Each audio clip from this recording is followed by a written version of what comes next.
I did have a moment where I was reminded why we do what we do. It was Anderson Paak's Malibu tour at the Hollywood Bowl, a show that you got to go to too in Vegas. Yeah, I saw it last weekend. Or this past weekend. What was your experience like? It looked like you were GA. Yeah. Did y'all have GA tickets? Yeah. Wow, you were right up front. Yeah. What did you think of the show? We were literally like, that was some of the closest. Like, I always try to get close to concerts. I'm always a GA guy. Yeah. I don't know if I've really sat ever. GA's the way to do it. It just can be expensive. Yeah. I forgot about these tickets. Yeah. Had bought them a while back with the homie. Great experience. It wasn't like a ton of like guests coming out, but just like an album that we love. Yeah. Like him doing that front to back was amazing. Anderson is maybe one of the most talented people I've ever seen in person. Yeah. Watching him be so charismatic, sing so well, play the drums, like it was just a masterpiece. The whole like stage setup and everyone that was with him sounded great. Vibe was high. Everyone really looked into everything that they were doing, even though I'm sure they've done a million of these shows. Like he ran a tight ship, and it was really, really dope to see. I loved every second of it. Yeah. That is a special album. That goes up on the list of one of my favorite shows I've ever seen in my life, just because that album is super special to me. And I had a really special moment with that show because it's, I've always said that's top 5 album ever for me. Yeah. But when he was performing it live, I was like, wow, this album is so special to me because these are like core truths to my being, like what he's actually talking about and the messaging of this album that he wrote when he had no money, couch surfing, but he still was this ball of charisma that wanted the best out of life and was joyful even in these hard moments. Like these songs are core philosophical beliefs to me. You know what I mean? And I'm so aligned with everything. And when you realize that is the case after loving songs for 10 years almost at this point, you know what I mean? It all comes full circle. Oh, that's why I like The Dreamer so much. That's why because I'm thinking about moments in my life when these relate so much. Exactly. You know what I mean? And I'm going through some of them right now with those last 2 songs on the album, Celebrate. Yeah. When he said, I was under the impression we all want the best out of life. I was like, core truth. I look for people that like understand. Why don't we try to make this the most fun it can possibly? Why don't we try to have the best life possible? You know what I mean? I don't know. It was a really special concert that I think gave a lot of meaning to those songs to me. I definitely had a similar feeling to you because I think what Anderson represents on that album especially is like how delusional you really do have to be an artist. Like, because I think that when you first hear it, you're just like, oh, this is an amazing body of work. What a talent, da-da-da. But then, like you said, the story behind it and where he was at in life making this music, and then you unpack the layers of what he's talking about. It's like, this dude knew it was going to work out. Yeah. He had full faith, full belief that everything was going to work out. So he's like, I'm not going to worry about any of these outside circumstances. All I can control is making fly shit. Yeah. And everything else will fall into place. And it literally did for him. And there is just an air of like, you have freedom when you do that. You don't move with fear. Yeah. I don't think Anderson made that album with any fear of like, oh my God, I need a hit. Oh my God, I need something that everyone's going to gravitate to. Am I going to get radio play on this? It was just like, yo, this is something that I believe in. This is a message I want to put out to the world. And such an eloquent way to like writing, production, fucking like the feature selection. You got to see some of the greatest people come out at the LA show. Yeah. That was pretty cool. That's wild, bro. No, but I want to talk on what you said for a second because I agree, but a slight adjustment I would make is it's not like, I don't think he knew he was going to make it, but in the album I more get, what else am I going to do? Yeah. This is so clearly my purpose. What the fuck else am I going to do? I make it or I don't. You know what I mean? I'm going to do this. And that's how I relate to when you ask me, is it worth it? Yeah. Because like I'm seeing it firsthand right now, working at a grocery store. You know what I mean? I'm like, what the fuck else am I gonna do besides music? Yeah. You know what I mean? Like I'm really considering right now, because it's been super difficult.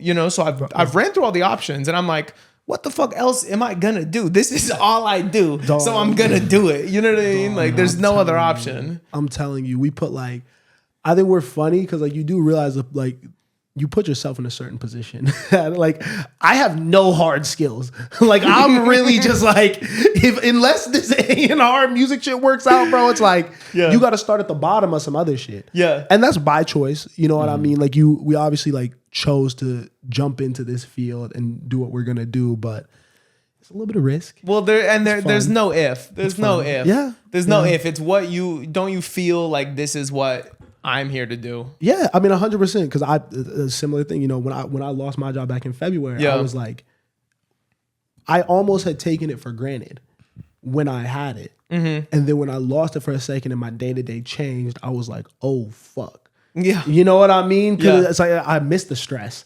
You know what I mean? And it's not like the stress is what kind of like ends up coming to the top when you're talking about everything, but more than that, it's like figuring out the puzzle. Yeah, putting things together. You know what I mean? Seeing what you can do for someone else, seeing how happy they are when you have the potential to, like, we can change lives with what we do.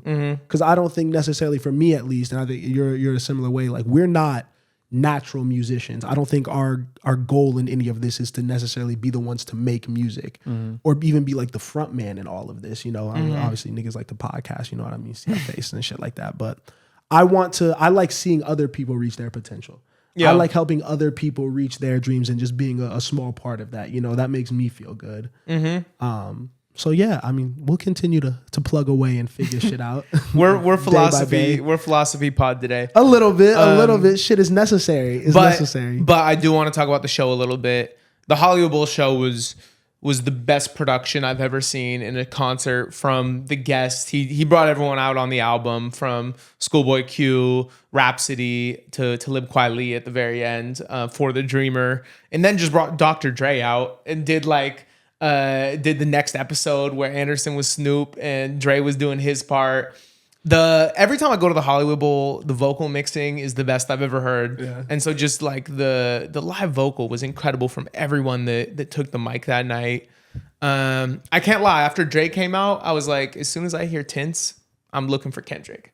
You know, Kendrick didn't come out. Coming Home came on, and I'm like, Andre? I was in a fucked up headspace after Dre came out and did that, because I was like, yo, it is you LA saw at the everybody. Hollywood Bowl. I'm like, this really could be anyone. Did you have a favorite moment from the show? Did I have a favorite moment from the show? I think that my favorite song on Malibu is Heart Don't Stand a Chance. Yeah. And so when he came out, he wasn't on the drums. And then that's the second or third song on the album. Yeah. So that was the first song that he was on the kit to do. Yeah. And like, it went dark and then lights up and he's on the drum kit and just jumps into the song. Fire. That was probably easily my favorite moment. And then just like seeing it with like my homie Jack, shout out, he actually watched the pod, so you know you'll see this part. But like, that's like the nigga who like put me on the album. Yeah. And like, we've been listening to that since high school. So I think honestly just getting to experience that with the homie, like, just cool. Like, that was the best. Yeah. Did he do a set after he finished Malibu? Yeah. Okay. He just got the Venice songs too? Yeah. He did everything. Everything. The Milk and Honey. Did he do Milk and Honey? Yeah. Like a crazy jazz rendition of Milk and Honey? I wanted Might Be. Me too. I wanted Might Be so bad, but did he do what's it called? Did he do one where everyone put their lights up? And it was like a Venice. I don't remember what song, but I have a video of it. Yeah. And then he went into go, what you doing? Where you at? And then he did it a cappella. Oh, he did it a cappella though, bro. I'm like, what? Oh my God. That was I have a video of that when he cuts into that, and I'm just you can just hear the disgust in my voice. I'm like, yo, what the fuck is this guy doing, bro?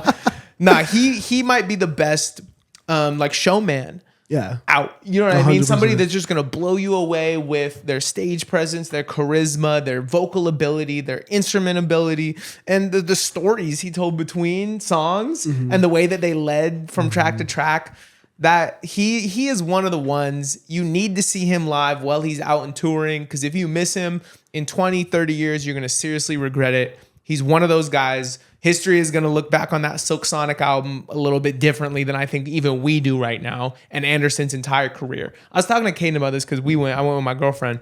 Anderson, it seems like he's frequently like a sidekick or like in the background. You know what I mean? He's here for all these huge moments and songs that we love, but for some reason it never seems like he's necessarily in the forefront. Even when you listen back and you're like, wait, this like Smoking Out the Window, this is his song. This is not even Bruno's song. This is his song, you know? So I do think in hindsight, we're gonna look back on his career and be like, wow, he was one of those ones in that generation. 100%. I think he's like your favorite artist. Yeah. That's the bag that I think he lives on. Yeah. Smoking Out the Window, though. That Bruno falsetto. When we were in Vegas, I was like, I knew we weren't gonna get all the guests that y'all got. Yeah. I just wanted Bruno to pop. Yeah, Bruno out. could have come out. I in wanted Vegas. Bruno Yeah. to pop out so bad. Yeah. Well, because you another saw great the show. Silk Sonic show. Yeah. I mean, Bruno's on that. Everything that we're saying about Anderson, on par with Bruno. Yeah. That voice live is out of this world. Like the falsetto, everything, just Wow. 10s.